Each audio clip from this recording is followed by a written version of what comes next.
Hi, I'm David Fleming from the Disciples Ignited YouTube channel, where we're focused on Jesus, advancing his kingdom, and preparing his disciples. Now, we're studying revival outpourings throughout church history, and I hope that you're being encouraged as much as I am as we go through these. Now, in yesterday's video, we talked about the Welsh Revival and how the Lord raised up this young man named Evan Roberts and used him in such a powerful, phenomenal way. Now, although the Welsh Revival was geared towards young people, because Evan Roberts himself was just a young man, but people of all ages were involved. Other things that characterized the revival were singing was spontaneous and powerfully anointed. Prayer meetings took place at all hours and were packed with people. Soul winning was powerful and always effective. And then personal experiences with the Lord, instead of being discouraged, they were encouraged. People were encouraged to seek the Lord for themselves and to experience him. There was G. Campbell Morgan, which was a very well-known Christian leader during that time. He attended some of the revival services, and he referred to them as, quote, God-organized chaos. I just that. God-organized chaos. And I'm sure that that's what it may have seemed like.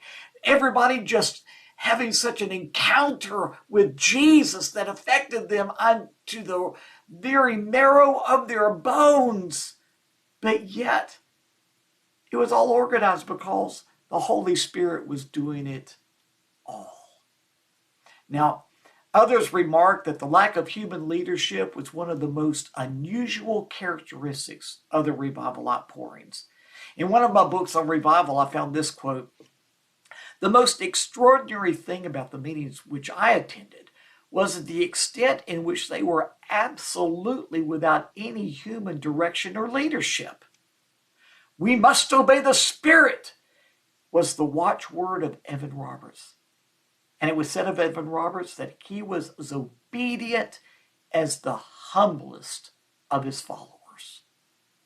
That's saying a lot about Evan Roberts. Now, this doesn't infer that leadership didn't have a major part to play in the performance and the duration of the revival movement in Wales. The revival outpouring throughout Wales was greatly hindered when Evan Roberts ceased ministering. Roberts allowed himself to become so overworked that he ended up having several nervous breakdowns. Now, that should be a lesson to us all. I mean, we are in these physical bodies and the Holy Spirit will energize us, but you still have to balance yourself and make sure that you're getting rest, even in times of revival outpourings. Unfortunately, Evan Roberts just drove himself relentlessly and came to the point he just couldn't go on physically, but he kept on going nonetheless, and he had a nervous breakdown. In fact, as I said, several. In his weakened state, he also aligned himself with a woman named Jessie Penn-Lewis of England, which unfortunately influenced him to reject the manifestations of the Holy Spirit that had been so prevalent in his life and in the Welsh Revival itself. Now, years later, after the revival outpouring had ceased, Roberts broke ties with Penn-Lewis, but he never again took a leadership role in the church.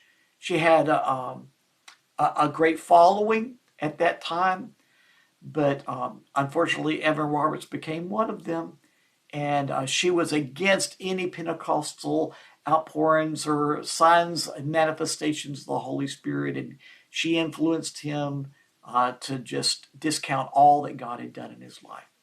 How can that be? Well, he just needed good leadership, and unfortunately, she wasn't that leadership.